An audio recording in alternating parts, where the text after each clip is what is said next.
Hi, everyone. We all know that when water falls on the ground, it's got to go somewhere. And that somewhere can be really important for us understanding aquatic environments, understanding pollution, understanding nutrients. So we need to figure out where it is that water is going to go and maybe from an aquatic perspective, where that water came from. So in this video, we're going to look uphill from the perspective of a water body of some sort. And we're going to figure out how to draw a line around a drainage basin or a watershed or a catchment basin. The part of the land that catches water and drains it into a water body or drains it very temporarily into a low point in the landscape and then it evaporates back out, depending on where you are in the world. And all those names depend on where you are in the world, too. So let's get started. We're going to look at an example from Illinois. One of the things that we want to do is we want to be able to figure out how the landscape can influence that. So check it out. Here's my map, and we're going to say that something's going on right about here in the landscape. Okay, so something's in that water, and we want to figure out how the surrounding land might be affecting it. So, what we're going to do is we're going to use this topographic map to figure out what might be affecting it. Thing is, topographic maps are fairly easy to read once you know how to do it, but they're fairly hard to learn how to read in the first place. Each one of those little brown lines represents a change in elevation.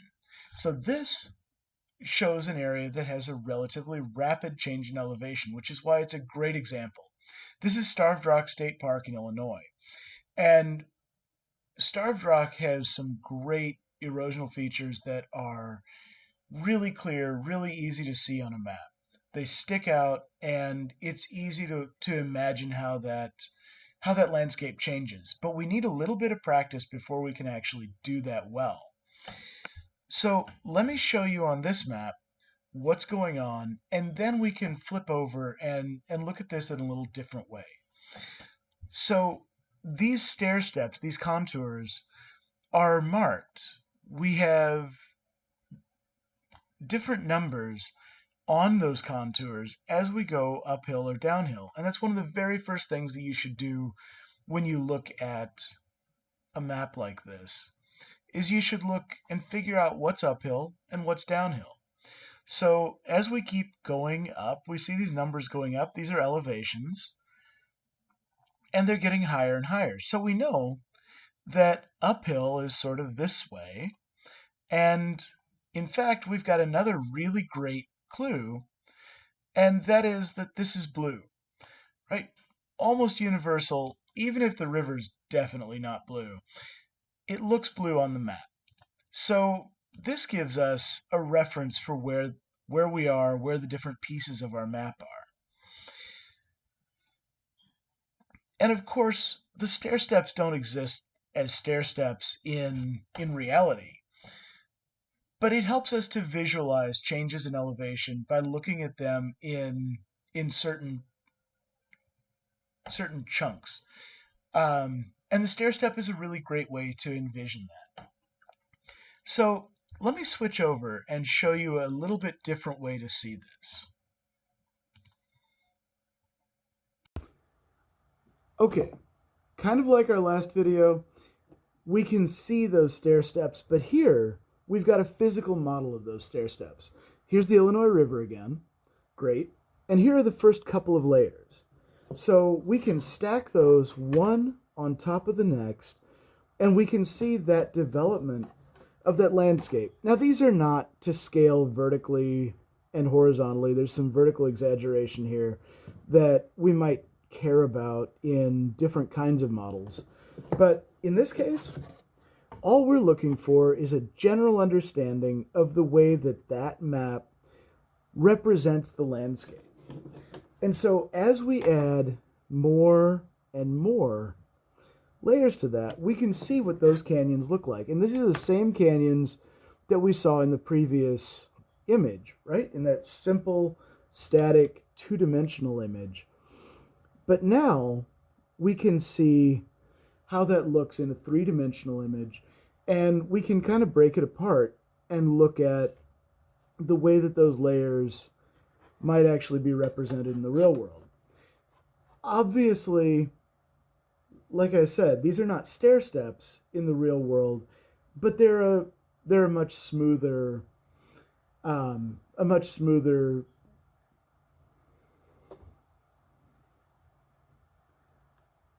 They're a much smoother curve, right? So they go from the top of the hill to the bottom of a hill, and I'm going to show you another way to look at that to make that just a little bit more obvious and a little bit clearer.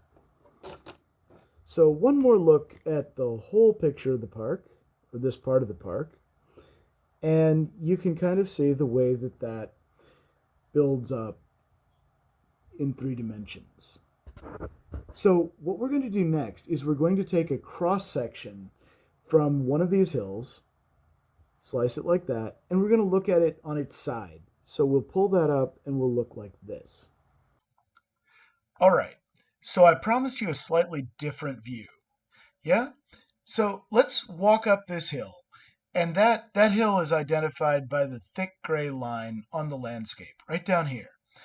I've also identified one of the high points in this image, right? So this is at 721 feet. Okay, so we want to get from this area to this area, roughly. Let's graph that out. Like I said, looking at this from the side. So we're going to connect the high point to this side of the graph, the low point to this side, and see what that looks like. And this is if we cut into the hill and looked at it sideways, right? And so this side is by the river, or closer to the river rather, and this side is farther away from the river. So really what that contour map, what that topographic map is doing is it's breaking that hill into little stair steps to help us visualize it on a two-dimensional surface.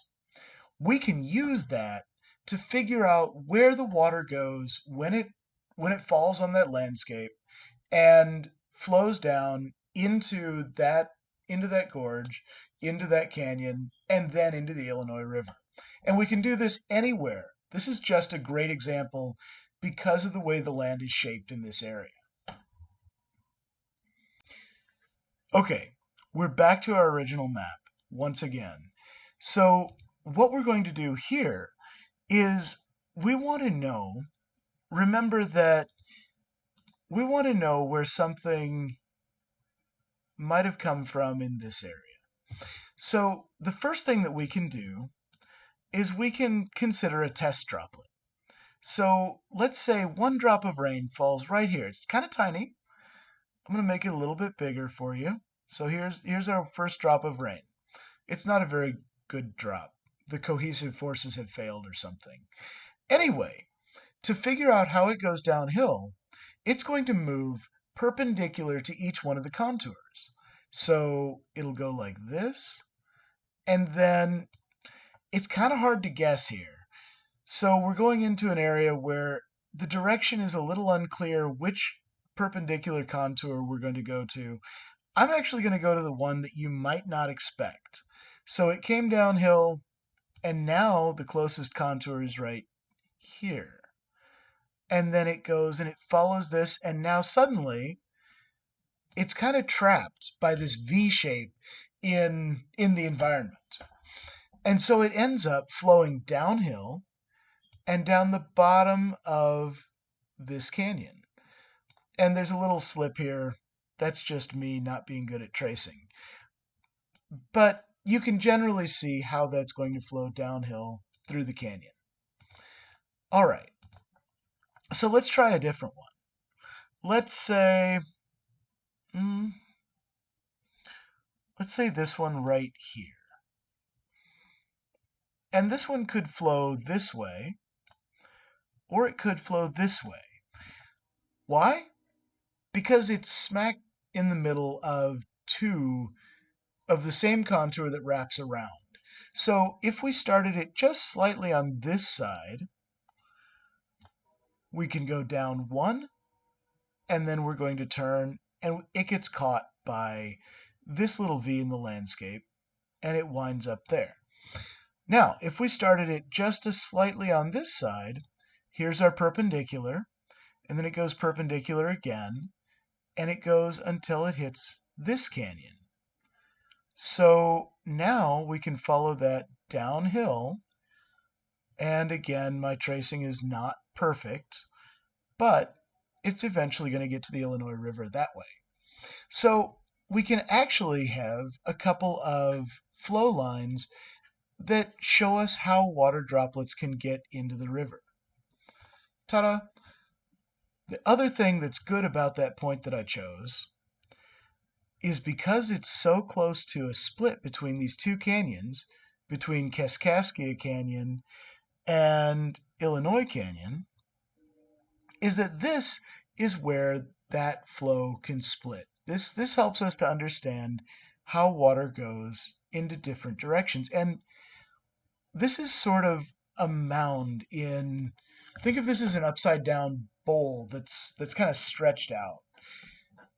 And what we're seeing is we're tracing the very top of that bowl where it divides water going into Kaskaskia versus Illinois canyons. And so we can follow this all the way down until we get to our point of interest. So let me put that point of interest back. So we're interested in stuff flowing downhill to right about here. And so we can follow that down, and that's actually going to come down right to about here. How do I know that? Well, doing those test droplets lets us figure out where the water is going to flow. So if we put one right here, it's going to go right down straight into there. And if we do the same here, well, there's our perpendicular line right in. If we put one here, our perpendicular line doesn't flow into Kaskaskia Canyon, but instead, as it goes downhill, it follows perpendicular to the contours right in here. Yeah? And we can do that all the way up if we want to make sure that our judgment was good. And as we go uphill, we can just keep following those contours. So we can follow up, and we want to go along the dividing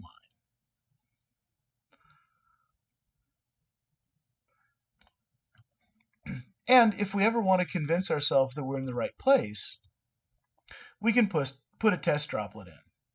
So let's say maybe here. That's going to be a little challenging. So it goes here, and then perpendicular puts us in here, and now suddenly we're captured by that uphill V, and there we go. So our test droplet ends up in Illinois Canyon. Turns out we made a pretty good choice when we drew that line. And so we can keep doing that until those canyons, until the land uphill from those canyons is separated, and we can figure out where the water goes to get to that red point. Now on the other side, we're going to do a similar thing. So we can work our way uphill from that point of interest, and then we can split where that flow, and I used the wrong color. Well, I used an inconsistent color. I'm not going to admit I'm wrong just yet. Okay, so here we go. We're coming uphill, and all of this is draining into Ottawa Canyon, but Ottawa Canyon and Kaskaskia Canyon meet right at that point of interest. So any uphill water that we were interested in tracing could have come from either of those canyons. And so we can just keep going like that until we get a meeting of our lines. And that is ultimately our our watershed. And that can keep going. Obviously, this one's going to keep going uphill for a while. But that helps us to figure out where the water is coming from and what parts of the landscape that water's been exposed to. So where did it pick up solutes? Where did it pick up ions? Where did it pick up contaminants? Where did it pick up normal stuff like tannins?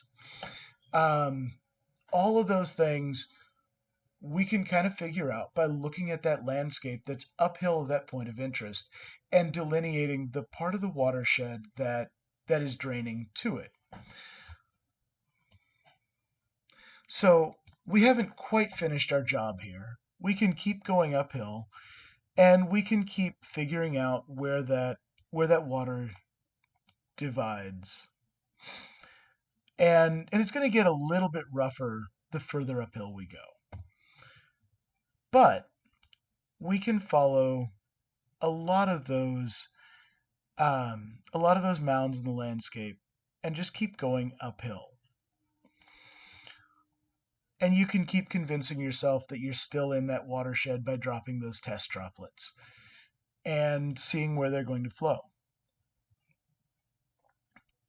And so now we have to come up here and so on. And we just keep following this uphill until we get to the top of a hill here. And now we can come across, this is a little saddle in the landscape. And there are going to be drops that go the other direction. Right? So here's a test droplet, and it's going down this way. And we get a test droplet here, and that goes, whoops, that was a terrible one. So back to our test droplet, put one here, and it's going to go down, and then it's going to go perpendicular and perpendicular. And oh gosh, here we go, flowing down the bottom of that canyon. And we can do the same thing maybe over here. So in this case, perpendicular 1, perpendicular 2, perpendicular 3, until we hit the bottom of a canyon again. And so we've got a pretty good idea of where that water is coming from in the landscape.